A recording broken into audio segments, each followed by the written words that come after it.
Hello and welcome back to the Unbearable Reds. It's your boy Carl, and today we are going to be discussing how to take this Liverpool team to the next level. Now, first of all, if you're liking our videos, liking what we're doing, please give us a like, give us a subscribe. Any support you can give us is greatly appreciated, as we are still a new and growing channel. The reason I've decided to do this video is because of an unusually poor run of form in recent weeks in regards to getting knocked out of the Champions League by Atletico Madrid, losing at home for the first time in 2 years. It wasn't in 90 minutes, so it doesn't really count, but you know, it's still in the history books. Getting knocked out of the FA Cup by Chelsea and also losing 3-0 away at Vicarage Road to Watford.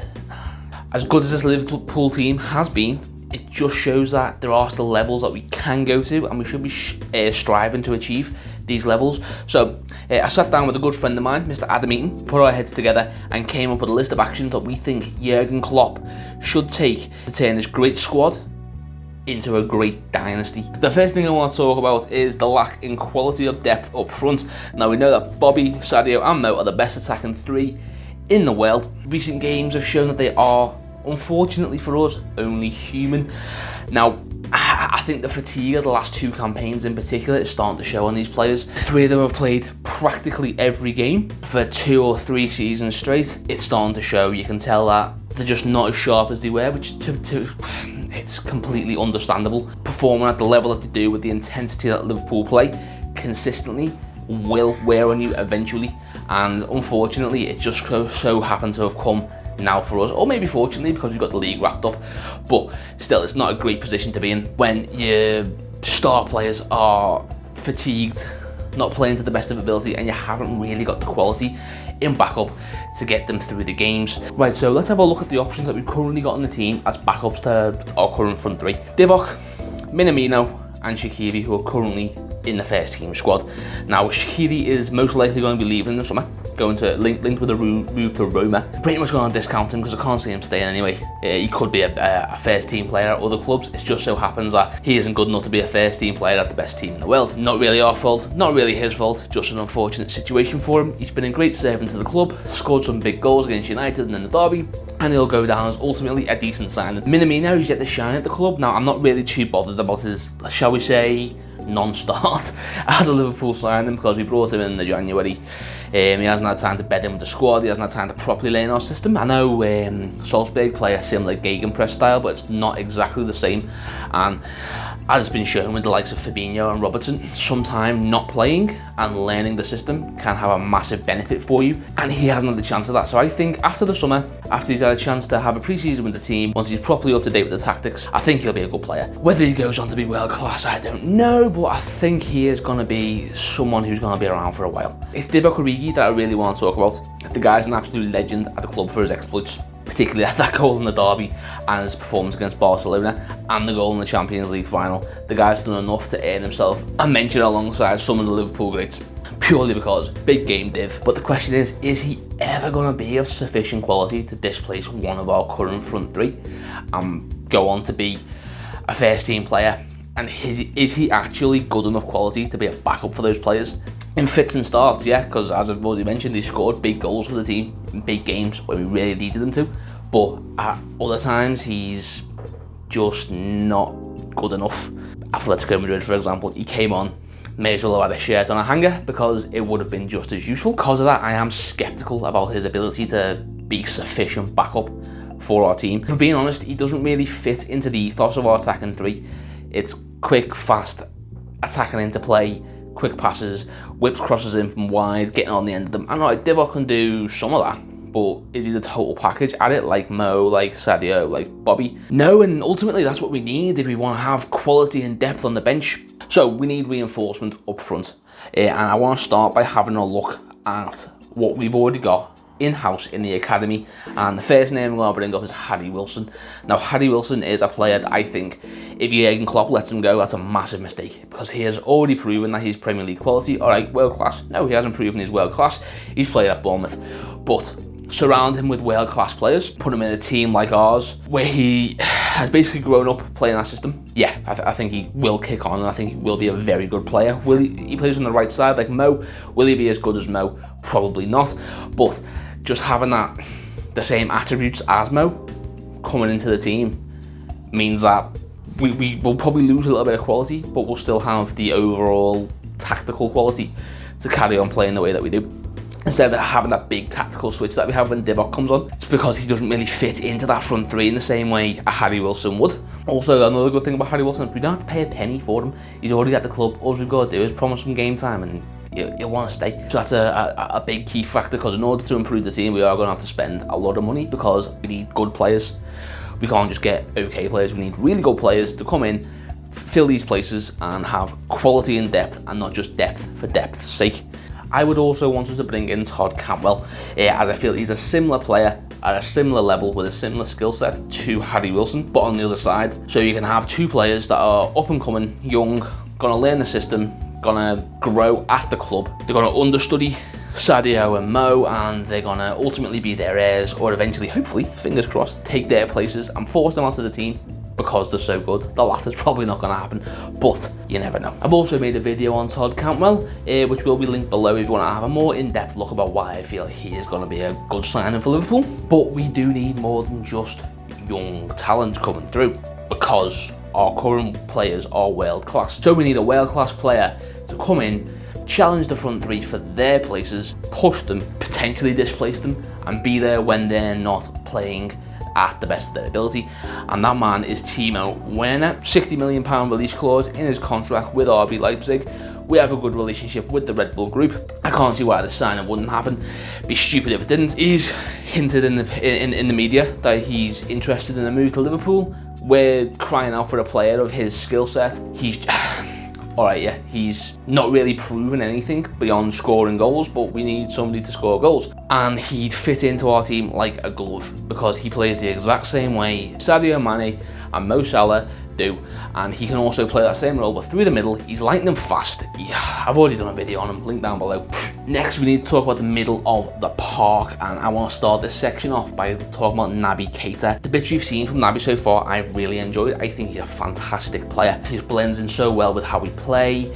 He presses, he defends, he's got good attacking play. He could be a total package attacking midfielder for Liverpool. Could, because my issue with him is his injury record. He's just too injured for too long. He's getting 3 or 4, 5, 6 week injuries a season, and he comes in the team, tries to find his feet, finds his feet, he's injured, he's out for weeks, he comes back, wash, rinse, repeat, and it's just not good enough. It's unfortunate on him because injuries can't be avoided in some sense, but if he is that injury prone, I think we should just cut our losses on him.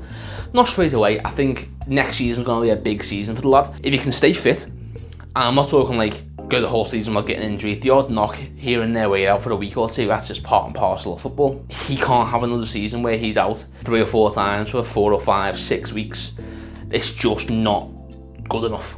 Unless he has a relatively injury-free season where he does perform, I think it's time for Liverpool and Klopp to cut the losses on Naby Keita. But as I say, that'll be not the summer coming, but the summer after that we'd have that conversation. We are going to have to get some midfield reinforcement in, because Adam Lallana is going to be on his way out, which once again, he's pretty much the previous Naby Keita. Brilliant player, gets injured, he's out, he comes in, finds his form, gets injured. It's one of them. And we've seen how badly it's affected Adam Lallana, and we don't want another player like that essentially taking up a berth in the team that could be used for someone else, somebody much better. Well, not necessarily much better, somebody less injury prone, like Curtis Jones, for example. That's the first one I want to talk about. Curtis Jones, he will be getting a promotion to the first team this season.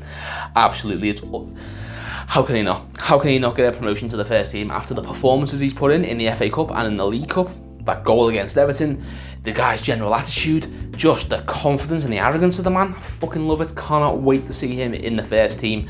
Whether he'll be in the first team matchday squad consistently remains to be seen, because with Liverpool, with Klopp, you get what you earn when you earn it, and I feel he has earned the chance to compete for those places, and I think he will. Also, I feel that Jurgen needs to utilise Ox more, and that's not me saying that Klopp isn't using Ox enough, because he is. He's getting enough game time. He's clearly favoured by Klopp. That's why, despite him having his massive injuries, which once again, not really his fault, the injury against Roma, and he struggled to get back to form, and now he's back to form and he's consistently performing. I would like to see him become part of the midfield three of Fabinho, Henderson and Ox, rather than that being Fabinho, Henderson and Gini, because I feel just Ox being in the midfield offers so much more than Gini Wijnaldum, and it also frees Henderson up to do less of the attacking stuff and more of the ball progression, the pressing, all the stuff Jordan Henderson's world class at, as opposed to the stuff that Ox is world class at, which is ball creation, shots from outside the box, all that good stuff. And I also think that we need another big signing in the middle, and that man is Kai Havertz. I have discussed him in the Timo Werner video as well. As I say, that was also going to be linked down below, so if you want an in-depth look as to why I think Timo Werner and Kai Havertz are going to be important signings for Liverpool if they come off, check that out, because it's in-depth. So Kai Havertz, he's a world-class young player, and although he would represent a significant layout of money to sign, we're talking in the region of 100 million, he would absolutely be worth it, because he's only, I think he's about 21, and he is easily the best young midfielder in the Bundesliga. I would rather him sign for Liverpool than sign for Bayern Munich, which is inevitable. He's a young German player and they all go to Bayern Munich. Break the trend, Kai, come to Liverpool, be a legend, don't just be another German player at Bayern Munich. Another area that both me and Adam felt that we did need to address was the full-back positions. Trent and Robbo are both phenomenal players and they do a great job for the team. World-class players, fantastic at doing what they do. Defending, attacking, getting balls in the box, taking part in the attack, taking part in the press. You couldn't get two more perfect players for Liverpool Football Club and the way we play than you would those two. But once again, like the front three, they're suffering from the worst crime imaginable, being human, and the toll of the past couple of seasons just starting to show on the lads. After you've seen how they play, they are constantly up and down those wings, attacking, defending. They cover more ground than anybody on that pitch, bar Jordan Henderson. There's only so long you can do that for before it does start to show, and I think that it is starting to show now. So we need backup. Gonna start with the right back. We've got Nico Williams in the academy already. I mean, I hadn't discussed this, and he's seen to be a ready-made replacement for Trent. Although he's not as good at the same age, he has the same qualities. He's a good crosser, he's an offensive-minded right back. So in the long term, the backup in quality is there. The issue is he's not good enough now, and he doesn't have enough games behind him to warrant gambling on him like we did with Trent. Now, Trent is a different matter. We didn't really have a choice but to put Trent in the team because Nathaniel Klein was out for a season and we had very little money to spend at that time. So Klopp gambled on Trent and he turned out to be an absolute freak of nature, coming into the team at the age he did, playing world class. And, you know, unfortunately for Nico Williams, he is just not going to be the kind of player, I don't think. In the long term, he can be just as good, but to be that good instantly like that, no, just not going to happen. He needs game time, he needs a loan, he needs to follow the same route Harry Wilson has. Maybe a championship loan, then a Prem loan, and then we'll see if he's ready. So what do? We still need the backup.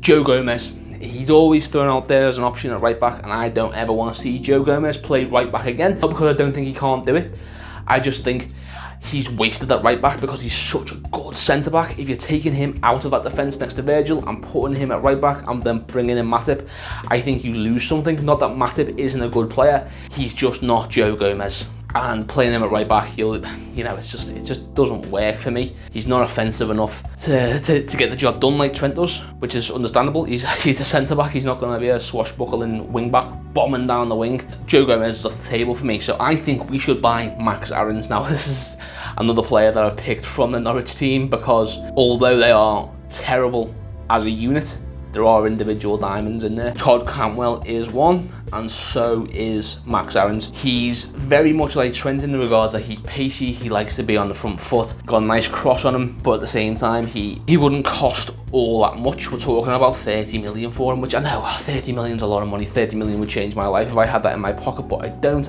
I'm not a football club. 30 million to Liverpool Football Club is nothing. Now, left back is a different question because we do have James Milner, who does a very good job of backing up Andy Robbo. Now, Andy Robertson is a very athletic player, just like James Milner, but he's a lot younger, and as good as James Milner does at filling in for him, you do lose a little bit of something when Robbo's not in the team and Milner is at left back. And also, Milner is getting on, and I'd rather see him as backup for the middle rather than backup for left back. So what do? Let's have a look at the academy. We've got Yasser Larouci. I think he's in very much the same place that Nico Williams is. I don't think he's as good as Nico Williams, but that doesn't necessarily mean he hasn't got the same ceiling to hit that Nico Williams has. So I think he needs a similar approach taken to him as we're going to take to Nico Williams, which is a loan to the Championship, see how he does, loan to the Premier League, see if he can cut it, and then we'll assess it. So I'm not really going to look at him at the time being. I want to talk about another potential sign, and this man is Philipp Max from Augsburg in the Bundesliga. Philipp Max, why am I recommending this guy? He plays for a mid-table German team, and probably a lot of you haven't heard of him. It's not me boasting, just I've done research on this, and yeah, here we are. So Philipp Max, why am I recommending him? I just need to scroll through my script to get to the right place again. Bear with me. Here we are. Philipp Max. He's a very similar player to Andy Robertson, and he's putting the same kind of performances that Andy Robertson does. Big energy, just an absolute beast of a left back, just like Andy Robertson is. Bombing down wings, whipping in crosses, battling for every ball, fighting for every blade of grass. He is the German Andy Robertson. Same age as well, 26. Alright, but there's plenty of other left backs like that. Andy Robertson's not necessarily unique in his qualities, he's just unique in his ability to put those qualities out there and get results from it. Yeah, so is Philipp Max. He's currently sat on 7 goals and 5 assists in the Bundesliga, whereas Robertson's only sitting on 1 goal and 5 assists in the Prem. Bundesliga's also played less games because it's a smaller league. There's only 18 teams in it, so they play less games over a season. So they're currently on less games than we are in the Premier League. So this is a player that could come in and really push Andy Robertson for his place in the team. That's not to say I think he would ultimately be better than Andy Robertson. I just think that having somebody of an equal quality will push Andy Robertson on to hit levels that we all know he's got, but he just isn't necessarily hitting right now. And that's not really Andy Robertson's fault, because there isn't anybody there to challenge him and keep him honest. And I think it's a credit to Andy Robertson himself that he's been able to continually perform the way he has, knowing that regardless of what happens, unless he's injured, he's going to be in that team. I can't speak about his virtues enough, and I do think Philipp Max is a worthwhile player to bring in to challenge Andy Robertson for that position, and hopefully have them both performing at fantastically high levels, because they've both got the ability to do so. So yeah, I am going to be having a deeper look into Philipp Max in a video next week. I'm going to go into his stats over a couple of seasons. I'm going to have a deeper look into his qualities. I'm going to watch a couple of games. Reruns now because there is no football at the moment. Fucking coronavirus, bastard. So yeah, that'll be out next week, and we'll have a closer look at the player there, because I think that he is going to be a very important signing for Liverpool if we do go for him, because there has been noise about Klopp making a potential approach for him. Now we're going to move on to the middle of the park, and we need defensive reinforcements. Currently we've got Virgil van Dijk, Joel Matip, Joe Gomez, Dejan Lovren. Dejan Lovren will be leaving the club this summer, I feel. He's linked to AC Milan, the West Ham of the Serie A. It's a horrible thing to say about such a great team. Well, we're a great team, but they are the West Ham of the Serie A right now. They just sign anybody, throw loads of money at average players, and well, Dejan Lovren fits that. We're going to be left with 3. We're going to be left with Virgil, Matip, and we're going to be left with Gomez. So that is not going to be enough to get us through another campaign if we're going to want to compete on all fronts. So what are the options? Let's look internally first. Fabinho plays centre-back. He's done a good job in a couple of games he's done it for us. He's an option as maybe cover, but as somebody who we're going to be listing as a centre-back, no chance. I don't think that's going to be a good way of going about it, but it is, as we've seen, a hit the red button. We need somebody now. Get Fabinho in. Who else have we got at the club? Got Nat Phillips, currently on loan at Stuttgart. He came back, got the win over Little Ev in the FA Cup when we knocked them out with our reserves, and then he's gone back to Stuttgart straight away. We brought him back just for that one game. Couldn't write it. You can, I did. Yeah. Do I think he's going to be good enough to be able to fit seamlessly into our squad? No, I don't think he is good enough. I do think he's going to be moved on, because I just don't think he's of sufficient quality to be able to perform alongside the likes of Virgil, Gomez and Matip, and for that not to have a detrimental effect. We're also going to have a little discussion about Sepp Vandenberg. He very much in the same vein as Nat Phillips, but I do think he's got potential to go on and be a very good player. Performed well in the cups when he's been called upon. Just don't think he's ready, and I think, as I've mentioned with a lot of our young players, needs a loan, needs to get games in his legs, needs to prove that he's got something about him in top leagues, and then we can have a discussion about whether he's going to come into the team. So, who are we going to bring in? Because we need to make a signing. My choice would be Jack O'Connell from Sheffield United. 25-year-old Englishman, been performing fantastically well at the back for Sheffield United. They've got one of the best defensive records in the team, and he is part of that defence. Now, why would you want to leave Sheffield United for Liverpool? I've got to explain that to you. Why are you watching this video? But if you are still asking that question, we're the world champions. Why wouldn't you want to come to Liverpool and be part of our team? Stake a claim to try and get into that squad, compete against the likes of Joel Matip and Joe Gomez, because let's be honest, he's not competing with Verge. He would get game time. He absolutely will get game time. Joel Matip is, let's just say, getting to a point where he's going to be past it very soon. Joe Gomez, as good as he is, as fantastic a player he is injury prone. So there would be game opportunities there for him. And just as a rotation option, I think Jack O'Connell will come in as third choice ahead of Joel Matip. I don't think he does. I also don't think he would cost that much. I know Sheffield United are currently on the charge for the Champions League, and if they get it, I hope they do, because a fucking fantastic story. And if they do, the price obviously goes up. But if they don't get into the Champions League and we put a bid in for him, how much can they honestly ask for him? At what, 40 million for a centre back of his quality? I don't really have a problem with that. 40 million would be a good price for the young man. The last point we're going to talk about is between the sticks, and I'm not talking about Alisson. There isn't a keeper in the world you could offer me that would make me want to displace Alisson. He is the best at distribution, he's the best at shot stopping, he's the best at everything, he's even the best looking. You can't do better than Alisson. The issue that we're going to talk about is the backup to Alisson. Now, for me personally, this isn't something I think is much of an issue, but my friend who helped me out with this video, Adam, he thinks that it is. Based on the bad performances of Adrian in the FA Cup and in the Champions League. Now, can we do better as a backup keeper than Adrian? Yes we can. Do we need to? I'm unconvinced, but I wouldn't say no to a better backup option. So what have we got to work with in the club? First of all, Kamil Grabara. He's on loan at Huddersfield Town, not exactly covering himself in glory. Not necessarily his fault though, because Huddersfield Town are absolutely dog shit. But at the same time, I don't think he's going to be of sufficient quality to come in and be better than Adrian. So, no. Next option, another keeper at the club.